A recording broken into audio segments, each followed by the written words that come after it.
উপরে একটা লাইন দিয়েছি, দিয়ে ওখানে চোখটা বসিয়ে নিয়েছি, নাকটা বসিয়ে নিয়েছি, ওই যে এক দাগ থেকে যা বলছিলাম, চোখটাও এক জায়গায়, যেখানে যার এখানে নাকটা এখানে, ওইখানে কানটা, হ্যাঁ, বসিয়ে গলাটা দিয়ে জায়গাটা ঠিক করে নিয়েছি।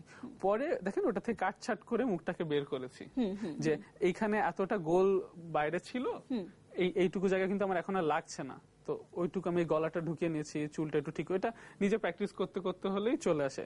উপরে চুলটা লাগে আমরা এইভাবে মাত্র যেভাবে করলাম ঠিক কিন্তু সেভাবেই।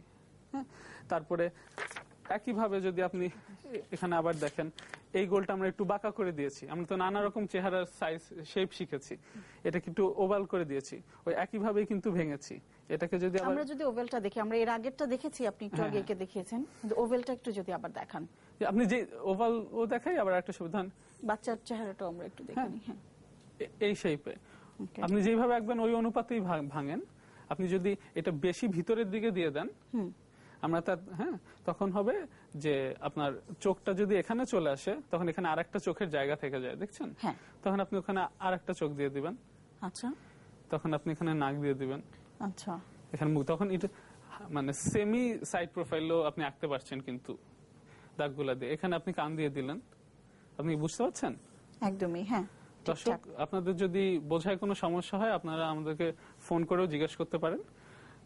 তো ওটাই বলছি যে ধরেন আমরা এই শেপটা ইউজ করছি, এটাকে যদি আমরা চাই, আমরা একটা ছবি আঁকার পর কিছুক্ষণ রাখবো যাতে দর্শক দেখতে পারে। এটাকে দেখি একটা শেপকে আমরা কত দিক থেকে আঁকতে পারি। আমরা এটাকে তো ফ্রন্ট আঁকতে পারি, সেটা রাখলাম না, আমরা এটা গতকালই দেখেছি। এই যে এরকম আমার ফ্রন্ট আমার হয়ে যাচ্ছে। তারপরে আমরা যেটা করতে পারি, এটাকে একদম সাইড আঁকবো আজকের অনুযায়ী। আমরা যে এখানে একটা চোখ দিলাম, একটা নাক দিলাম, কান দিলাম, তাহলে আমরা সাইড আঁকতে পাচ্ছি। আবার যদি সেম শেপটাকে আমরা একটু ঘোরাতে চাই, ওই যে দাগটা দিলাম, আর একটু এই পাশে মাঝের দাগটা দিয়ে দিলাম,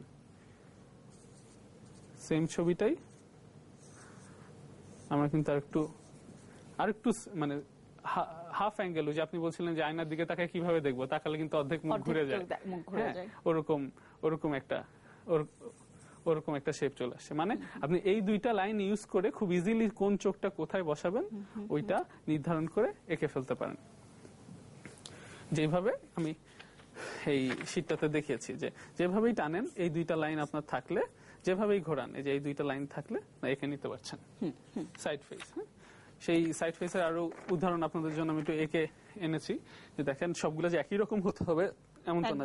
যেমন এটা একটু এ ধরনের, এই শেপটা ধরেন আমি প্রথমে হয়তো একটু এরকম ধরে নিয়েছিলাম, ধরে নিয়ে ওই যে আমি এখানে চোখ বসিয়েছি, মোজ বসিয়েছি, একইভাবে চুল বসিয়েছি, নাক বসিয়েছি, আমার কিন্তু একটা সাইড ফেস হয়ে গেল খুব ইজিলি।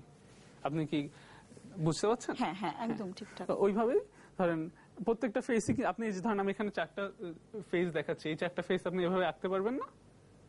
এটা আঁকতে পারবো, আমার খালি মনে হচ্ছে মেয়ের ফেসটা আঁকাটা একটু ডিফিকাল্ট। আমরা আজকে এইটা সাইড ফেসটা করার পরে ছেলেদের ফেস আঁকতে গেলে কি করতে হবে, মেয়েদের ফেস আঁকতে গেলে বা বাচ্চাদের, ওগুলো আমরা দেখবো একটু পরে। তো আমাকে অনেকে যেটা প্রবলেমের সম্মুখীন হয়ে প্রশ্ন করেন, সেটা হচ্ছে দেখা যায় যে যেটা হয় মেনলি, অনেক মেয়েরা ছেলের চেহারাটা ভালোভাবে আঁকতে পারেন না, অনেক ছেলেরা অনেক মেয়ের চেহারাটা তুলতে পারেন না, আবার বাচ্চাদের চেহারা অনেকে আঁকতে পারেন না। তাই আমরা চেহারার ক্ষেত্রে আমরা আজকে side profile, semi side profile, front profile, ছেলে মেয়ে কিভাবে আঁকবো আজকে আমরা ওইটা একটু দেখবো। ছেলেদের চেহারা আঁকতে গেলে যে জিনিসটা খেয়াল করতে হবে, ধরেন একটা শেপ নিয়ে, সেটা হলো যে একটু যদি মানে এটা পুরোটাই নিজের স্টাইলের উপর, তো একটা স্টাইল তৈরি করার জন্যই তো আমরা সাহায্য করছি। ওইটার জন্য বলা যে ধরেন বড় বড় চোখের সাথে নাকটা একটু মোটা দিলাম, মানে নাক কান মুখ এগুলো একটু বড় বড় দিলাম। আর ছেলেদের চুলের প্যাটার্ন একরকম হয়, মেয়েদের চুলের প্যাটার্ন একরকম হয়।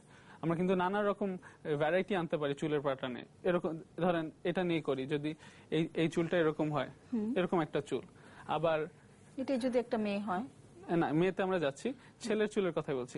এরও আবার খুব খাড়া খাড়া খাড়া খাড়া খাড়া চুল হতে পারে, বা মাথা ধরে টাক তেমন একটা চুল নেই। আবার একইভাবে তার খুব কার্লি চুল হতে পারে। পুরো চেহারার আর প্যাটার্নই কিন্তু প্যাটার্নই কিন্তু পাল্টে change হয়ে পাল্টে যাচ্ছে। যাচ্ছে। আচ্ছা, একটা ফোন এসেছে, এই ফাঁকে আমরা নিয়ে নিচ্ছি। হ্যালো, হ্যালো, আমি সাফা বলছিলাম। জি, আপনি কোথা থেকে বলছেন? আমি ক্যান্টনমেন্ট থেকে বলছি। জি, আপনার প্রশ্নটি করুন। জি, আমি জানতে চাচ্ছিলাম যে উনি শিখাচ্ছেন, খুবই আমি শিখছি আর কি, রেগুলারলি ফলো করছি, বাট যে জিনিসটা হলো যে উনি যে পেপার গুলো শো করছেন, মানে যেটা যে আমাদেরকে শিখাচ্ছেন, আমরা যদি জানতে পারতাম যে এটা কোনোখানে অ্যাভেলেবল কিনা, এটা নেটই হোক বা দোকানে কোথাও হোক, এটা আমাদের সামনে থাকলে আমরা আরো বেটার ওয়েতে শিখতে পারতাম। তো উনি যদি একটু বলতেন যে আমরা কোথা থেকে এটা পেতে পারি। আপনাকে অসংখ্য ধন্যবাদ। কি মনে আচ্ছা, হয়? আমাদের আপনাদের এই পেপারগুলো কিন্তু মেইনলি আপনাদের জন্যই কষ্ট করে আমি তৈরি করে নিয়ে আসছি, যাতে খুব সহজে আপনাদের দেখাতে পারি। এছাড়াও আমাদের আরো কিছু পেপার যেগুলো আমরা ইউজ করি, সেটা হচ্ছে আমাদের আগেও বলেছি একটা কার্টুন অ্যাপ্রিসিয়েশন কোর্স হয় উন্মাদ পত্রিকার। তো সেই কোর্সেরই লেকচার শিট কিছু রয়েছে। তো আমাদের আশা আছে যে হয়তো সামনে বইমেলায় বা কিছুতে আমরা এই সব লেকচার শিটগুলো একটা বই আকারে বের করব। হ্যাঁ, এছাড়াও যেগুলা করা যায় সেটা হলো আপনাদের শেখার সুবিধার জন্য আমরা নেক্সট ক্লাসে বা তার পরবর্তী ক্লাসে না ইন্টারনেট ডাইরেক্টরিজ দিয়ে দিব নানা রকম, যেসব ওয়েবসাইট থেকে আপনারা হেল্প পেতে পারেন, বা কিছু বইয়ের রেফারেন্সও আমরা পরবর্তী ক্লাসগুলো দিয়ে দিব, যেগুলাতে আপনারা ওগুলা দেখে সাহায্য এই নিতে পারেন। বেসিক অ্যানাটমির কাজগুলোতে জি, জি। হেল্প। আমাদের একটা ফোন আসছে, নিয়ে নিচ্ছি। হ্যালো, হ্যালো, জি বলুন, আপনার নাম বলুন, আপনি কোথা থেকে ফোন জি আমি করেছেন? মিরপুর থেকে বলছি, আমার নাম আবির। জি বলুন, আপনার প্রশ্নটি বলুন। আচ্ছা, ঘুমিয়ে থাকা মানুষের চোখের এক্সপ্রেশন কেমন হয়? আচ্ছা, আপনাকে অসংখ্য ধন্যবাদ। আমরা আরেকটা ফোন এসছে, আমি একটা নিয়ে নিচ্ছি। হ্যালো, হ্যালো, আপনার টেলিভিশনের ভলিউমটা কমিয়ে নিন, নলে আপনার কথা আমরা শুনতে পাবো না। জি ভলিউম কমিয়ে নিন। জি ফোনের লাইনটা কেটে গেছে, কারণ আমরা আসলে দর্শক আপনাদেরকে আবার বলছি, আপনারা টেলিভিশনের ভলিউম কমিয়ে তারপরে আমাদেরকে ফোন করবেন, নলে আপনাদের কথা আমরা শুনতে পাবো না। আচ্ছা, আচ্ছা, এর আগের প্রশ্ন ছিল ঘুমিয়ে থাকলে কিভাবে Expression হয়। এক্সপ্রেশন হবে। কোশ্চেনটা পেয়ে খুবই ভালো লাগলো, তার মানে বোঝা যাচ্ছে যে ওনারা আসলে শেখার চেষ্টা করছেন। তো যেটা বলছি যে এটা একটা কথা, ঘুমিয়ে থাকলে তো আমি আয়নার সামনে আমার এক্সপ্রেশনও দেখতে পারবো না। ঘুমিয়ে থাকলে যেটা হয় যে খুব সহজে যদি আমরা আঁকি, আমরা চোখ দুইটা বুজে দিতে পারি এভাবে। সে যদি খুব আরামে ঘুমায়, তার একটা নর্মাল একটা ভুরু দিতে পারি, আচ্ছা, তার নাকটা আঁকতে পারি। হ্যাঁ, ক্ষেত্রে মুখের এক্সপ্রেশন তখন কেমন হবে?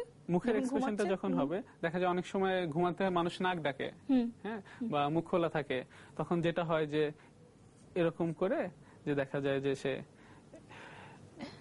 ঘুমাচ্ছে, তখন যেটা ইউজ করতে আপনার সাইন দিয়ে দিতে পারেন যে সে খুব আরামসে ঘুমাচ্ছে। এখন যদি তার পুরো শরীর টাকা যেত, তখন আরো বোঝা যেত যে সে খুব আরাম করে ঘুমাচ্ছে। আপনি চোখ দুটো বুঝে দিবেন, মুখটা একটু খুলে দিবেন একটু। আর যেটা বলেছিলাম আগের দিন, যে আপনি এক্সপ্রেশনের ক্ষেত্রে কার্টুনে যেটা খুব মজা, সেটা হলো যে আপনি যেটা বুঝাতে চাচ্ছেন সেটার ক্ষেত্রে অ্যাকচুয়াল সিম্বলস আপনি ইউজ করতে পারেন।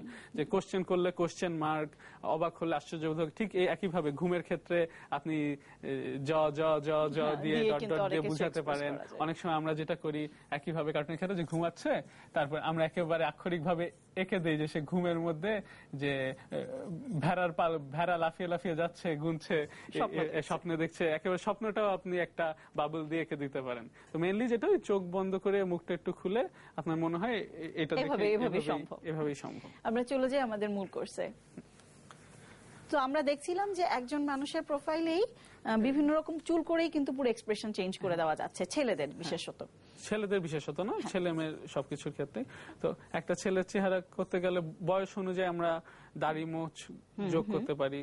যেমন একটু মাঝ বয়সী লোক হলে তাকে আমরা একটু মোচ দিলাম, একটা চশমা দিলাম, নাকের কোণায় গুজে দিলাম, হ্যাঁ, তার একটা চুল দিলাম, দেখে একটু রাশভারী মনে হচ্ছে না? বেশ বেশ, এটা সব প্র্যাকটিস করতে করতে চলে আসে।